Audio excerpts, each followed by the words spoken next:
وعلى أهل بيت الطيبين الطاهرين المعصومين المظلومين ولعنة الدائمة على أعدائهم من الآن إلى قيام يوم الدين. اما بعد فقد قال امام جعفر صادق علیہ الصلوۃ والسلام: السلام علیک ایھا العبد الصالح مطیع للہ ولرسولہ ولامیر المومنین. صلوات پڑھ دیں محمد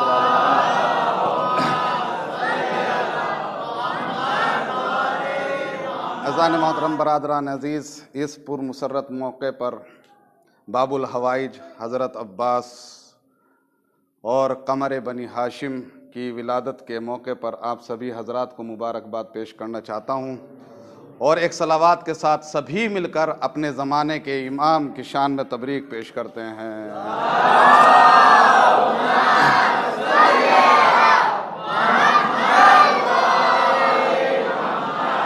ماشاءاللہ سے ہمارے جوانوں نے اس محفل میں بہت بڑی رونق جو ہے وہ لگائی ہے، اور خداوند عالم ان کو سلامت رکھے، اور دعا کرتے ہیں اور بھی اسی طرح کے جو جوان یہاں بیٹھے ہوئے ہیں اسی طریقے سے محنت کرے، اور اسی محفل پر انشاءاللہ اگلے سال اسی طرح سے جو ہے وہ اشعار پیش کریں. عزیزان محترم، وقت زیادہ ہو گیا، لہٰذا صرف چند منٹ کا مطلب کیا، چند جملے آپ کے سامنے جو ہے وہ تبرکاً جو ہے وہ پیش کرنا چاہتا ہوں. امام جعفر صادق علیہ السلام فرماتے ہیں، سلام کرتے ہیں حضرت عباس کے لیے، کیا کہتے ہیں؟ عبد الصالح، یعنی نیک بندہ. اگر میں آپ کو نیک کہوں تو ظاہراً تو آپ کی نماز اور عبادت کو دیکھنے کے بعد میں آپ کو نیک کہہ سکتا ہوں، لیکن مجھے معلوم نہیں کہ آپ کا باطن خدا نخواستہ کتنا گندا ہے، اور اسی طریقے سے آپ میرے لیے بھی نہیں لگا سکتے. مجھے نماز پڑھتے ہوئے دیکھتے ہو، عبادتیں کرتے ہوئے دیکھتے ہو، لیکن میرے باطن کا اندازہ نہیں لگا سکتے کہ میں کتنا گنہگار ہوں. لیکن عزیزان محترم، جو معصوم ہے وہ معصوم اگر کسی کے لیے کہے کہ وہ عبد الصالح ہے تو پھر اس کی زندگی میں کبھی گناہ نظر نہیں آئے گا، وہ صالح ہی ہوگا. تو حضرت عباس کے لیے ایک معصوم فرما رہا ہے کہ عبد الصالح. عزیزان محترم، قدرت کا قانون ہے. قدرت کا کیا قانون ہے؟ قدرت کا قانون یہ ہے کہ جو جتنا جھکتا ہے خداوند عالم اتنا ہی بلند کرتا ہے. جو جتنا جھکتا ہے، جو جتنا انکساری سے پیش آتا ہے، خداوند عالم اس کو اتنا ہی بلند کرتا ہے. لیکن عزیزان محترم، رسول اللہ، کون رسول، کون محمد؟ وہ محمد کہ جس کے صدقے میں پوری کائنات کو پیدا کیا، جس میں ذرہ ذرہ کائنات کا اس کے صدقے میں پیدا کیا. وہ رسول اللہ سے کہہ رہا ہے، اے پروردگارا مجھے ایک مرتبہ عبد کہہ دے، مجھے ایک مرتبہ عبد کہہ دے، مجھے ایک مرتبہ بندہ کہہ دے. اور عزیزان محترم، وہ رسول کہ جو طٰہٰ ہے، جو یاسین ہے، وہ کہہ رہا ہے کہ مجھے بندہ کہہ دے. اب عزیزان محترم، جب رسول نے یہ خواہش کی تو پھر پروردگار نے جب دیکھا کہ رسول اللہ جو ہے انکساری مانگ رہے ہیں اور اپنے کو بندہ کہنے پر خوش ہو رہے ہیں، تو اللہ نے پھر ان کو معراج عطا کی. اور معراج میں کہا کہ میں رسول کو نہیں بلا رہا ہوں، میں نبی کو نہیں بلا رہا ہوں، میں طٰہٰ کو نہیں بلا رہا ہوں، میں یاسین کو نہیں بلا رہا ہوں، بلکہ جب آیت معراج نازل ہوئی تو پھر اس وقت یہ کہا کہ میرا بندہ معراج پر آ رہا ہے، میرا بندہ معراج پر آ رہا ہے. تو عزیزان محترم، اسی طریقے سے جب علی نے انکساری کو بہتر سمجھا، تو پھر کیا کہا کہ انا عبد من عابد رسول، یا انا عبد من عابد محمد، میں محمد کے غلاموں میں سے ایک غلام ہوں، میں محمد کے عبدوں میں سے ایک بندہ ہوں. تو عزیزان محترم، جب علی نے انکساری کو بہتر سمجھا تو اس وقت وہ معراج ملی کہ علی کے قدم تھے، رسول کے دوش تھے.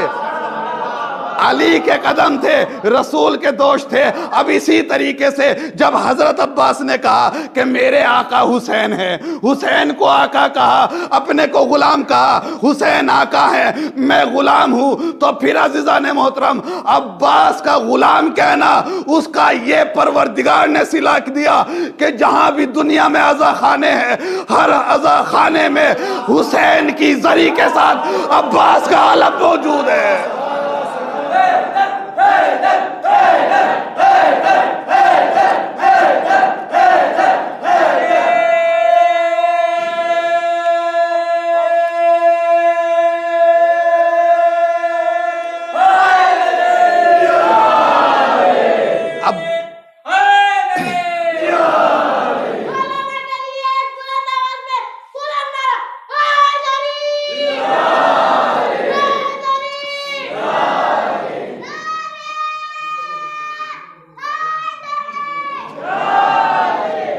جہاں جہاں حسین کی زری ہوگی وہیں وہیں عباس کا علم ہوگا۔ اور عباس کے علم کو بدعت کہنے والے یہ کہتے ہیں کہ یہ جو کپڑا ہے، پھریرا ہے، یہ سب جو علم میں مٹیریل ہے، اس کا احترام کیوں کرتے ہو، اس کی عظمت کیوں کرتے ہو، اس کی عزت کیوں کرتے ہو؟ یہ وہی تو کپڑا ہے کہ جو سب استعمال کرتے ہیں، ہر انسان استعمال کرتا ہے، ہر چیز میں استعمال ہوتا ہے، تو اس کی عظمت کیوں کرتے ہو؟ انہیں نہیں معلوم ہر چیز کے دو پہلو ہوتے ہیں، ہر چیز کے دو پہلو ہوتے ہیں، ایک مادی پہلو ہوتا ہے، ایک معنوی پہلو ہوتا ہے، ایک مادی پہلو ہوتا ہے، ایک معنوی پہلو ہوتا ہے۔ عزیزان محترم اس کو مثال سے سمجھانا چاہتا ہوں۔ آپ نے دیکھا ہوگا ایک من یا ایک کونٹل لوہا وجود میں کتنا بڑا ہوتا ہے، ہم اس کو ہلا بھی نہیں سکتے، اور ایک 10 گرام سونا کہ جس کو اگر چھوٹے سے بچے کی ہتھیلی پر رکھ دیا جائے تو وہ بچہ اٹھا لیتا ہے، وہ بچہ اٹھا لیتا ہے۔ لیکن عزیزان محترم دیکھیے مادیت کی قیمت اور معنویت کی اہمیت، جب آپ مارکیٹ میں جائیں گے تو وہی لوہا اس کی کوئی خاص قیمت نہیں ہوگی، لیکن وہ سونا کہ جس کی بہترین قیمت ہوگی، لوہے کی کوئی قیمت نہیں، سونے کی بہت زیادہ قیمت۔ اسی طریقے سے اگر ایک بچے کے پاس میں 500 روپیہ ہیں اور آپ جا کر یا میں جا کر کہوں بیٹا یہ 200 کے نوٹ لے لو، یہ 500 کا نوٹ مجھے دے دو، اگر وہ بچہ اس نوٹ کی اہمیت کو جانتا ہے تو وہ کہے گا کہ تمہارے 2 نوٹ کی کوئی قیمت نہیں، اتنی قیمت نہیں ہے جتنی قیمت میرے 500 کے نوٹ کی ہے۔ تو لہٰذا معنویت کی اہمیت ہے۔ اب اگر اسی طریقے سے آپ راستے پر جا رہے ہیں تو دیکھا راستے میں ایک پتھر ہے، تو پتھر دیکھا، آگے بڑھے، اٹھنے کے بعد وہ پتھر پھینک دیا، اب پھر آگے بڑھے، دیکھا کہ ایک اور پتھر ہے، لیکن اس پتھر کو اٹھایا، اس کی جگہ پر رکھ دیا۔ کیوں عزیزان محترم؟ میں کہوں گا یہ پہلا پتھر کیوں پھینکا، دوسرا پتھر کیوں لگا دیا؟ آپ کہیں گے کہ یہ راستے کا پتھر تھا، یہ راستہ دکھانے والا پتھر تھا، جو راستے میں آڑے آ رہا تھا اس پتھر کو میں نے پھینک دیا، جو راستہ بتا رہا تھا اس پتھر کو اس کی جگہ پر رکھ دیا۔ اب عزیزان محترم یہاں پر وہ لوگ بھی موجود ہیں جو کئی بار حج کر چکے ہیں، جو کئی بار حج کر چکے ہیں، اور جو نہیں گیا، اور میں بھی ان میں ہی ہوں۔ خداوند عالم سے دعا کرتے ہیں اس مبارک رات میں کہ پروردگارہ ہمیں حج نصیب فرما۔ تو عزیزان محترم جب حج پر جاتے ہیں تو جانے کے بعد ہر مسلمان 3 پتھر کے پاس جاتا ہے، اور جانے کے بعد کنکریے مارتا ہے، اور جب کنکریے ختم ہو جاتی ہیں تو جوتے مارتا ہے، اور اس کے بعد تھوکتا ہے۔ لیکن یہاں پر ان پتھروں کی یہ توہین، یہاں پر ان پتھروں کی یہ توہین، یہاں پر بے احترامی، لیکن اس کو مارنے کے بعد پھر ایک پتھر کی طرف جاتا ہے، اور جانے کے بعد اس پتھر کو چومتا ہے، اس پتھر کو مس کرنا چاہتا ہے۔ تو عزیزان محترم میں کہوں گا اے مسلمانوں اس پتھر کو کنکریے کیوں مار؟ جنگ صفین کے لیے بس ایک جملہ یاد آ رہا ہے اور آپ کی زحمت اور دعا۔ عزیزان محترم جنگ صفین ہو رہی ہے، اب جنگ صفین ہوتے ہوئے مالک اشتر آئے علی علیہ السلام کے پاس۔ مالک اشتر آنے کے بعد کہتے ہیں مولا سارا لشکر زخمی ہے، اب رات کو بھی جنگ ہو رہی ہے، آپ جنگ روک دیجئے، اب اس لشکر کی ہمت نہیں ہے کہ جنگ کرے، چونکہ زخمی ہو چکا ہے۔ لیکن عزیزان محترم مولا کہتے ہیں کہ جنگ تو ہوگی. کیوں عزیزان محترم؟ اس لیے کہ معاویہ کا جو لشکر تھا وہ 6 لاکھ کا تھا اور امام کا جو لشکر تھا وہ 90,000 کا تھا. لیکن عزیزان محترم زخمی لشکر. امام نے کہا کہ جنگ تو ہوگی. کہا کہ جنگ کون کرے گا؟ کہا کہ میرا بیٹا جنگ کرے گا. کہا کہ میرا بیٹا جنگ کرے گا. اس کے بعد جو ہے کیا نام ہے صبح ہوئی. صبح ہونے کے بعد جیسے ہی علی ایک بلندی پر آئے, آنے کے بعد امام حسن کھڑے ہوئے اور کھڑے ہونے کے بعد کہا بابا اجازت ہے جاؤں؟ کہا کہ نہیں. پھر امام حسین کھڑے ہوئے, کہا کہ بابا اجازت ہے کہ جاؤں؟ کہا کہ نہیں. ایک مرتبہ امام حسین نے کہا بابا آپ نے ہی تو اعلان کیا تھا کل میرا بیٹا جنگ کرے گا, لہذا آپ نہ مجھے اجازت دے رہے ہیں نہ حسن کو اجازت دے رہے ہیں. علی کہتے ہیں تم رسول اللہ کے بیٹے ہو, میرا بیٹا عباس ہے وہ جنگ کرے گا. میرا بیٹا عباس ہے وہ جنگ کرے گا. عباس کو بلایا, بلانے کے بعد اپنا خود پہنایا, خود پہنانے کے بعد زیرہ پہنائی, اپنا لباس پہنایا, نقاب ڈال کر عباس گئے. جنگ کر رہے ہیں, جنگ ایسی جنگ کر رہے ہیں کہ لشکر میں کھلبلی مچ گئی. اب ادھر علی علیہ السلام کو جوش آ گیا اپنے بیٹے کی جنگ کرتے ہوئے دیکھتے ہوئے, تو ایک مرتبہ علی آگے بڑھے. علی بھی جا کر حضرت عباس کی برابر میں جنگ کرنے لگے. جب دونوں جنگ کرنے لگے, اب معاویہ کا لشکر بولا ابھی تو ایک علی کا مقابلہ نہیں کر رہے تھے, یہ دو علی کہاں سے آگے؟ یہ دو علی.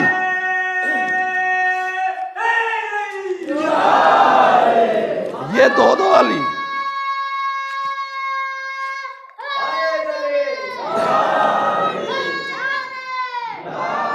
یہ دو علی کہاں سے آگے؟ اور واقعاً تاریخ کے جملے ہیں. ایک مرتبہ جو معاویہ کی فوج بھاگ رہی تھی تو اپنے سروں پر ہاتھ رکھ کر بھاگ رہی تھی. کیوں اس لیے بھاگ رہی تھی؟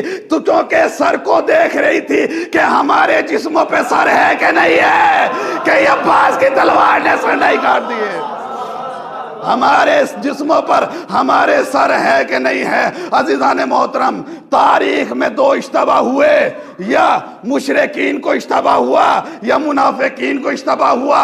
مشرکین کو شب ہجرت اشتباہ ہوا اور منافقین کو صفین میں اشتباہ ہوا. یعنی دونوں شبیہ تھے.